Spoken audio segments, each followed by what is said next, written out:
Oke, balik lagi bareng gue Ali di channel Asoka Story. Di video kali ini gue akan bahas bagaimana sih nasib tentara Nazi Jerman setelah kalah pada Perang Dunia Kedua.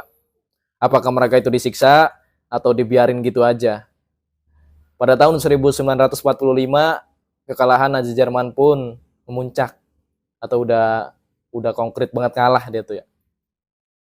Nah, pada tahun tersebut ada sekelompok tentara muda Nazi Jerman yang disuruh atau ditugaskan untuk menjinakkan ranjau di daerah Denmark, tepatnya di garis pantai Denmark. Sebanyak 45.000 ranjau harus dijinakkan. Sebelumnya mereka itu diajari dulu cara menjinakkan ranjau itu gimana, jenis-jenis ranjau itu apa aja sih, terus cara yang tepat tuh gimana, jarak amannya segimana. Pokoknya diajarin detailnya. Nah, setelah mereka bisa, mahir, ngerti, mereka pun diajak ke garis pantai, dipimpin oleh Sersan Rasmussen. Nah, singkat cerita, mereka pun menjinakkan ranjau.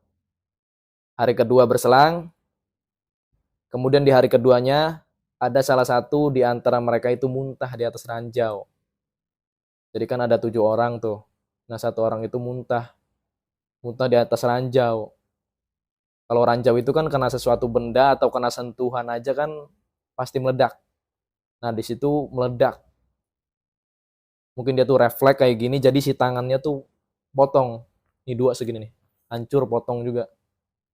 Jadi lepas tangannya itu. Terus darahnya banyak kemana-mana pokoknya. Nah, setelah itu teman-temannya kan kaget. Kenapa sih ini, kenapa? Begitupun Sersan Rasmussen yang mengajari mereka atau pengawasnya. Pengawas selaku grup tersebut. Nah, setelah itu Sersan Rasmussen menanyakan kepada mereka itu habis makan apa? Gua analogikan seperti ini. Kalian itu habis makan apa sih semalam? Bisa muntah seperti ini kan? Nah, kemudian Sersan Rasmussen menanyakan kepada beberapa temannya, kenapa sih dia itu muntah? Yang tadi muntah di atas ranjau itu. Nah, ada salah satu temannya yang mengetahui bahwa dia itu mencuri makanan ternak warga sekitar. Karena beberapa hari itu mereka sudah tidak makan. Karena beberapa hari itu mereka tidak makan dan tidak minum.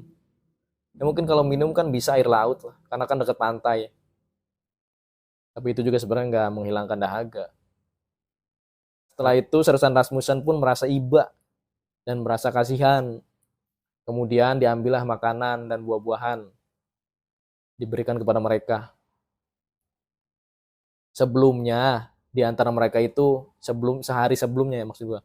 Sehari sebelum kejadian ledakan tersebut, ada salah satu orang di antara tawanan Jerman itu meminta makan, tetapi Sersan Rasmussen menjawab dengan angkuh dan tegasnya, saya tidak akan peduli kepada kalian semua, karena negara kalian telah menjajah negara saya dengan begitu kejam dan tanpa ampun.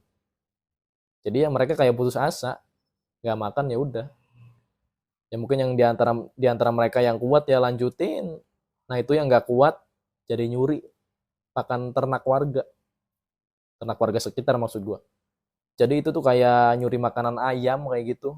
Wajar aja sih muntah. Udah telat makan, sekalinya makan makanannya nggak higienis, ya wajar aja muntah. Itu mereka lanjut dengan diawasi Sersan Rasmussen menjinakkan ranjau. Nah di hari berikutnya, hari ketiga, ada salah satu ranjau yang pemicunya itu ada 2. Jadi satu ranjau 2 pemicu nyambung. Jadi di saat ditarik satu pemicunya, maksudnya dinonaktifkan satu nih. Nah itu masih ada satu tuh yang aktif. Nah di situ si Sebastian namanya. Sebastian salah satu tentara Jerman itu menemukan yang apa sih? Sebastian di antara mereka itu menemukan ada pemicu ranjau yang satu ranjau itu memiliki 2 pemicu. Dia pun teriak kepada teman sekitar, maksudnya di sampingnya gitu. Teriak lah. Kalau gua analogikan, awas tuh, hati-hati tuh. Ranjau itu ada ranjau yang dua pemicunya, satu ranjau 2 pemicu. Nah, di samping dia itu ada si kembar. Jadi di antara tentara Jerman itu ada yang 7 itu ada kembar 2. Satunya udah dikasih tahu kedengeran karena kan jaraknya dekat. Nah, ada lagi satu lagi tuh agak jauh. Dia tuh nggak kedenger lah. Nggak kedengar. Begitu ditarik satu pemicunya kan nggak meledak tuh, udah nonaktif. Nah, begitu diangkat semuanya kan masih tersisa satu tuh yang masih aktif pemicunya. Meledak di situ. Terus dia hancur, tubuhnya berkeping-keping, pokoknya udah nggak apa sih, udah nggak berbentuk lah. Udah hancur banget. Di situ tuh pada shock sama pada histeris tuh kembarannya tuh. Kembarannya shock, terus teman-temannya pada histeris, pada diem semua. Sersan Rasmussen yang mengetahui hal tersebut segera mendekati tempat kejadian dan memerintahkan semuanya untuk libur lah. Libur dulu, istirahat aja dulu, istirahat. Karena 2 hari yang lalu pun mereka masih sedih karena temannya yang terpotong itu kan kena ranjau yang muntah. 2 hari kemudian ada lagi temannya. Ini lebih parah sih ini. Karena mungkin ranjaunya lebih gede kali ya ledakannya. Karena kan 2 pemicu. Nah, setelah itu mereka libur. Di sini pun Sersan Rasmussen merasa sangat sedih karena melihat kembaran tadi ya, kembaran yang kena ranjau itu kan sedih banget pokoknya. Di sini dia tuh nyoba menghibur. Sampai nangis di sini Sersan Rasmussen loh. Yang tadinya kesel karena kan negaranya dijajah oleh orang-orang ini, orang-orang Jerman. Dia jadi sedih. Jadi kayak tekanan batin kan. Nah, setelah itu dia menasehati dan menghibur si kembaran tadi ya. Si kembaran yang kembarannya itu mati kena ranjau.